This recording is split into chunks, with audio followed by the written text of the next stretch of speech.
Hi race fans, welcome to another night of sprint car racing here at Williams Grove Speedway.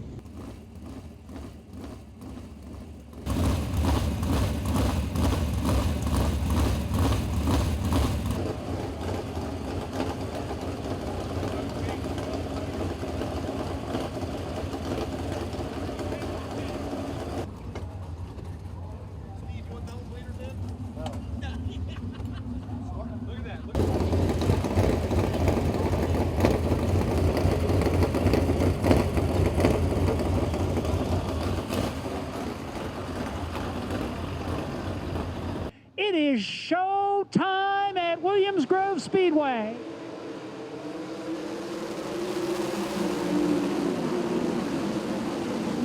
Reinhardt to the lead.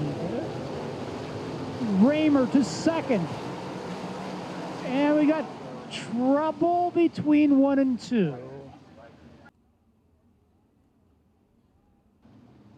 Nice smooth start. Reinhardt to the lead immediately. Freddie Raymer drives around Darrell Steinling into second place. Monteith started 10th. He's 5th.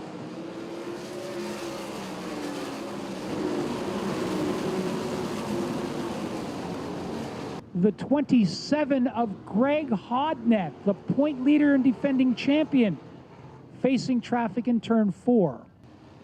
Green now.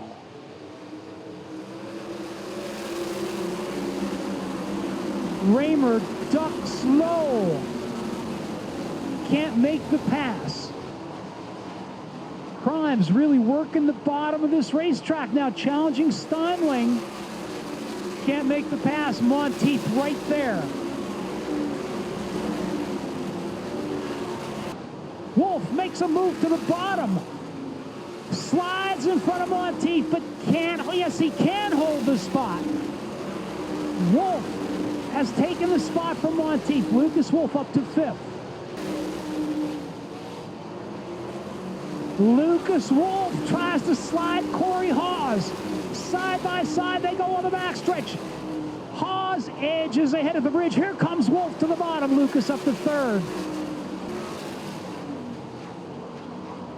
5-lap signal out for her. Here comes Lucas on the bottom. Lucas Wolf goes by Raymer. Wolf into second place. Reinhardt trying to get around Gladfelter into turn number 3. He goes up top. Wolf through the middle to the lead. Last lap. Checkered flag out for Lucas Wolf. Reinhardt second, Raymer 3rd, Hawes 4th, and Crimes is 5th.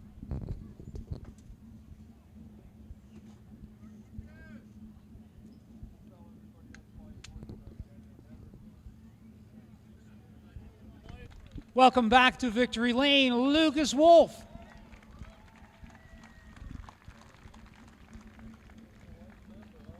First of all, congratulations, and you got to tell us about the pass. Last lap, coming to the checker flag off 4. What happened?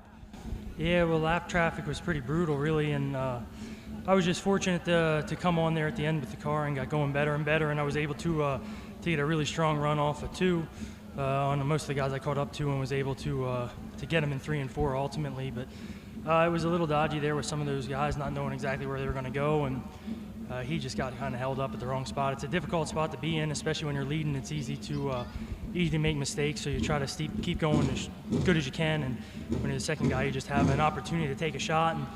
And the traffic cleared just in time that I was able to get a decent enough run through the middle and just take advantage of it. I thought that was really interesting how you went through the middle in 3 and 4, because you had been so good on the bottom down there, and there was a car on the bottom, a lap car, so you really had no choice. But I think that shows how well your car must have been sticking when you could go through the middle like that. Yeah, certainly. Both Jim Shuttlesworth and Rusty Trago have been helping me out a ton this year on the car, and of course everybody else is still the same. Jimmy Loralabach, my Uncle Tim, Eddie, the guys that I've always had helping me. So we've been good here, honestly. I've just been beat to the front too many times, and actually I was pretty lucky tonight. I got a good original start, and then the second one that went through Monteith got me, and I don't think his wing was all kind of caved in, so I got a pretty good break there. But it's just it's too hard to give up spots to the guys that are really good there early in the race and hope to get them back. So a little good fortune our way. We were able to be good enough to take advantage of it, and it's great to be able to win at Williams Grove. Certainly a very difficult place to run well at, and hopefully we can continue to improve and be up here more often. Lucas, do you remember where you started tonight? 8th, I believe, tonight. Well, if it was 8th, that means a $500 bonus, so that puts you to $4,100.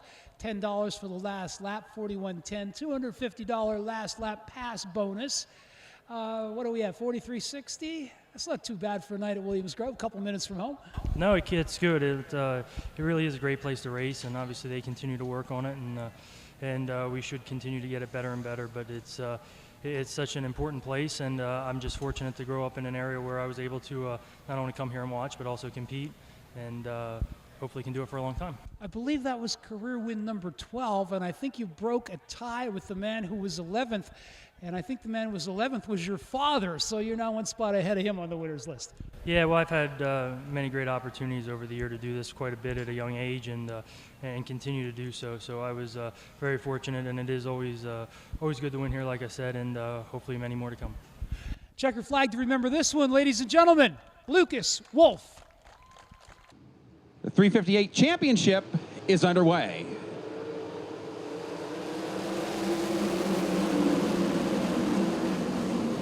Trouble in turn number 1.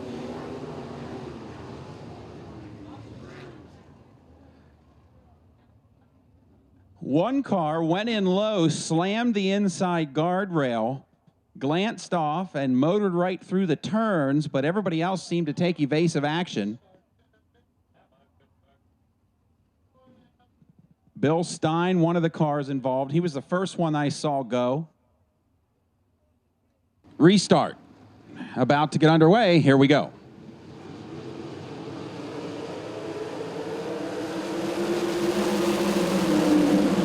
This time it's Gibler and Campbell into turn number 1, and Campbell uses the momentum on the outside of the Speedway to take the lead on the backstretch. Chase Dietz trying to follow him through. Dietz drives underneath Gibler and takes second. Kevin Nouse to the outside of Gibler. Nouse is up to third.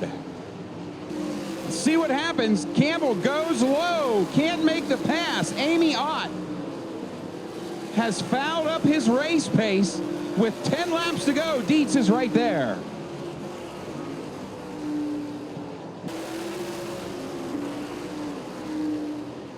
Campbell brushing that inside fence in turn number 1. And the checkered flag will come out this time. Dietz gives it a shot and can't get it done. The checkers are out for Matt Campbell. Welcome him back to victory lane in tonight's 358 championship, Matt Campbell. You have had some close brushes with that inside turn 1 rail. Tonight, no different, but kept it together to get the win. I gotta say, that was exciting. I mean, it was nice. We had a great track, which really helped. It was nice and smooth at the beginning, but more towards the end, it started to get rough, which made it harder to run up there, but I knew I just kind of had to slow myself up to keep the car smooth instead of getting in there harder like I was at the beginning to keep it from trying to get thrown around. And yeah, I think really what made it the hardest was because the track was so fast, it was really hard to pass lap traffic. I mean, luckily I was able to drive the car in there on the bottom and slide it up and it would work.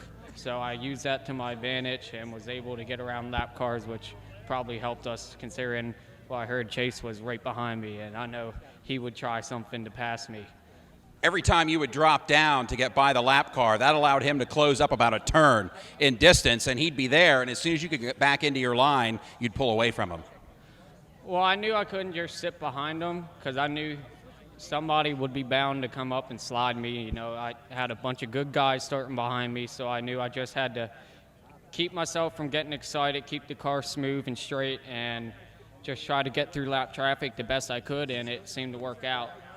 Congratulations. This is a big win for you here, the championship night with extra money on the line, and you put it all together for this second career win at this Speedway. Congratulations.